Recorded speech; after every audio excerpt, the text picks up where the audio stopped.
Alright, it's time to talk about Recon Lasgun Vet. This is another build that's much better than it used to be, and I think the talent tree may shock you a little bit. So, Dueling Sword, run it like this, you don't need flak damage anymore.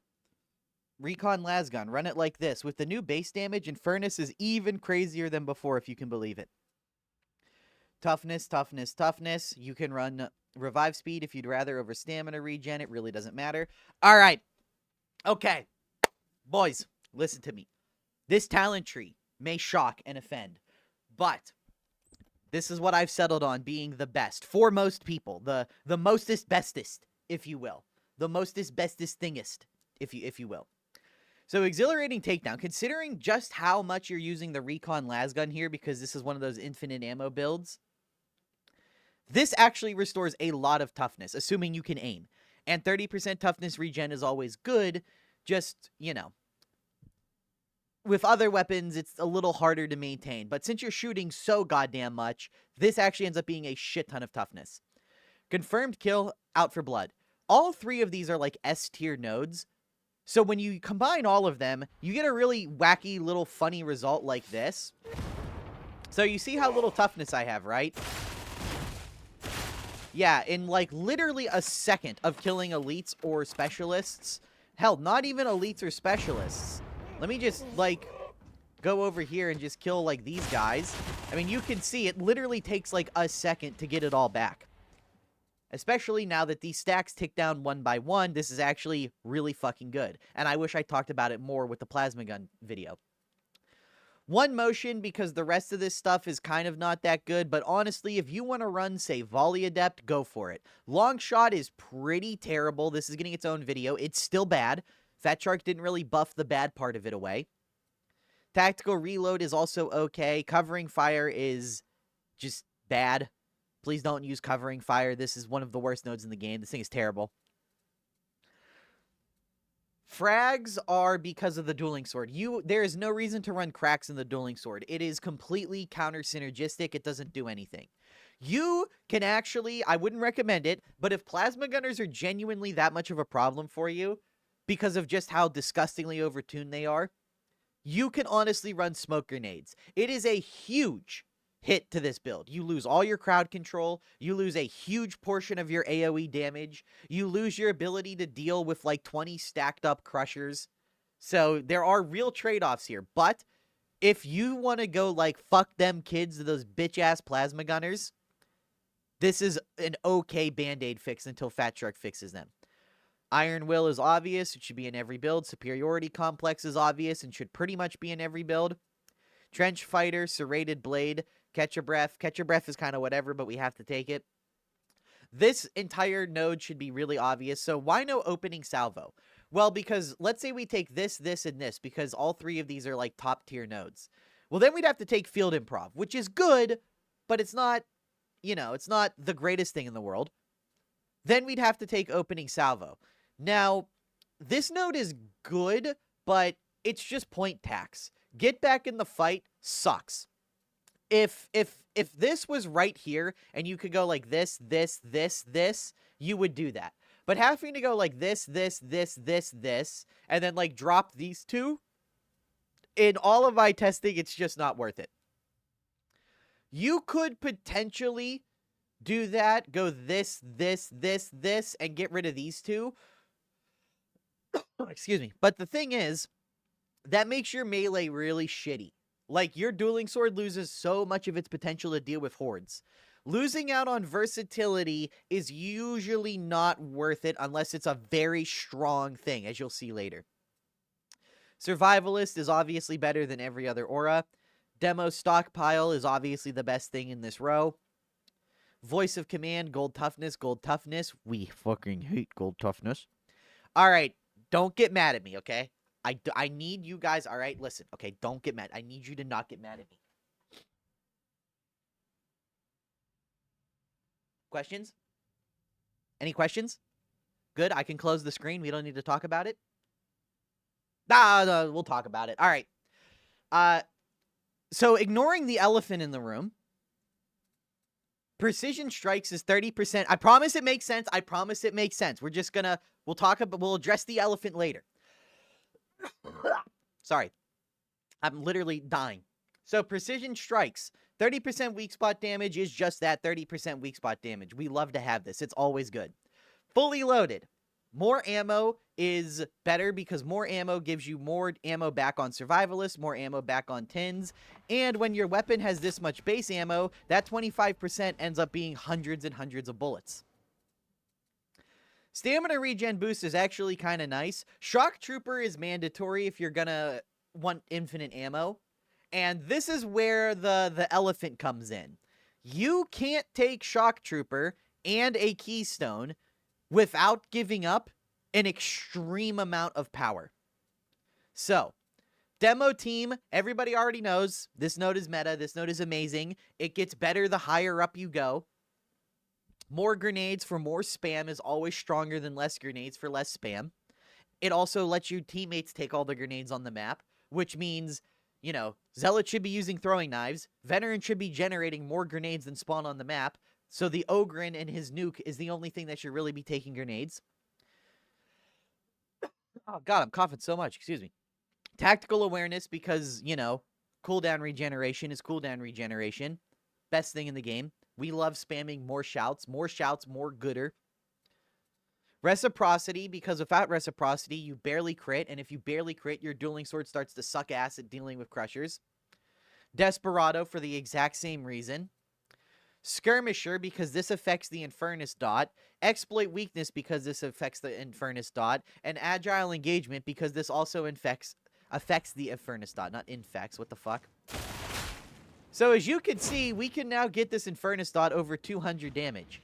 And if we just run around a little bit, and we proc some damage buffs, you can see how we can pretty damn easily start getting this dot into the 400 plus range. Now, that guy was unyielding, which this doesn't have damage against, but you're not primarily fighting unyielding. But the point is, you could now comfortably get this dot in the 350 to 400 damage per tick range, which is ridiculous considering how much ammo you have and how much you can just raw spam this dot out. All right, let's talk about the elephant in the room. Tanner, why the fuck do you not have a Keystone? Well, Marksman's Focus is kind of ass with this. So it does work, and it's not the worst thing on planet Earth. But you already, like, the main damage from this is, like, half your DPS comes from this dot. Okay? So Marksman's Focus doesn't really help the dot in any capacity. So, like, it's just not that impactful for your main damage source. But, like, it's fine, I guess. The real problem is, where do you get the talent points for this? If you take away Exploit Weakness and Skirmisher, you just lost, like, 45% damage. Here, let me just show you what this is like if you were to do something like this. Let me build these stacks up. You can see... Oh, yeah, that's right. We lost all this stuff. That if we do something like that, we just lose a bunch of damage. And you can see the dot goes from, like, 360 down to 290. So you just lose damage for no reason. Oh, my God. You lose damage for no reason. And it just doesn't help. Like, it's just not that... I mean, you see it for yourself. This gives you more damage, and it gives the damage to your melee, something Marksman's Focus doesn't do. Okay, well, what if you want to take Focus Target? Rending Strikes is terrible. Please don't take it in any build. So now what do? Do you get rid of Agile Engagement as well just to take Focus Target? Well, now you really want Focus Fire and Redirect Fire. You can't get rid of this. What, do you get rid of these? Okay, so now your melee can never crit. Now your dot does like 75%. Your dot, your gun, and your melee do 75% less damage. Just so you can what? Get a 12% damage buff from Redirect Fire? Here, let me show you this and why this is not good. Do I even remember my ping button? Yes, I do.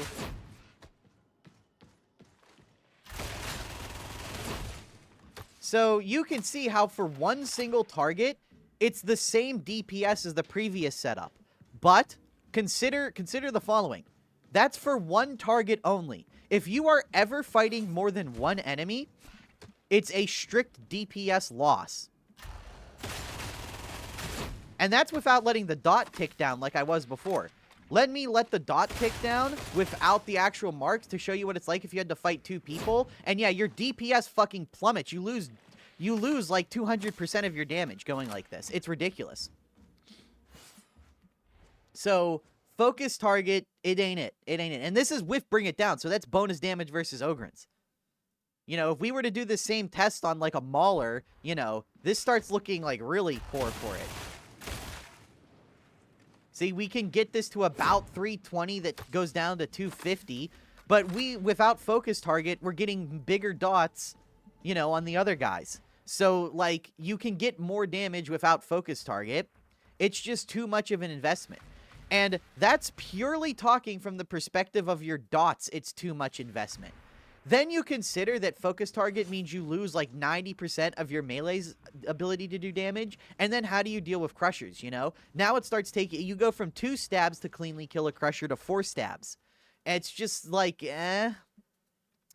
Weapon Specialist is the node that has the highest chance of being run like this. But at the end of the day, how does the Recon Lasgun benefit from this, like, at all? Ranged attack speed is cool, I guess, but remember, all this stuff is, like, for your next shot. It's not, like, 5 seconds of that attack speed. So, like, the reload speed is nice. You know, the reload speed is, like, really nice. But the thing is, right, you're already reloading... It's not like the plasma gun. It's like a fine reload. Hell, if the reload speed really bothers you, you can get rid of one motion and take Volley Adept or Tactical Reload. And there you go. That's the reload speed effect. 15% melee attack speed is crazy for the dueling sword, but, you know, is it crazier than infinite ammo? No, not really. Is it crazier than, like, tripling the amount of shouts you can do? No, not really. So it might be good, but it's not as good as these other combos. And if you want to go further down onto, like, this stuff, you know, if you want to take this and this, then you're giving up demo team. So... You know, is it worth losing 30+ grenades and half of your shouts? No. Is it worth giving up the infinite ammo? No, not really. The only thing you could do is get rid of these 2 nodes to go like this or go like this. And these are fine choices. I just think for most people, having the ability to generate 200+ toughness a second, every second, is going to lead to them having way higher win rates. I am, for once in my life, I think that the comfort defensive option is better than the aggressive option. Because the aggressive option provides so little extra aggression, and the defensive option provides such an impenetrable layer of defense that I just think I truly think this is the best way to run it. Everyone that I've talked to that plays a lot of veteran, trying it this way, likes it better than with the Keystones. I don't know, try it for yourself, then try it without those 2 nodes and with a Keystone, and it just runs so much smoother. Alright, that's all.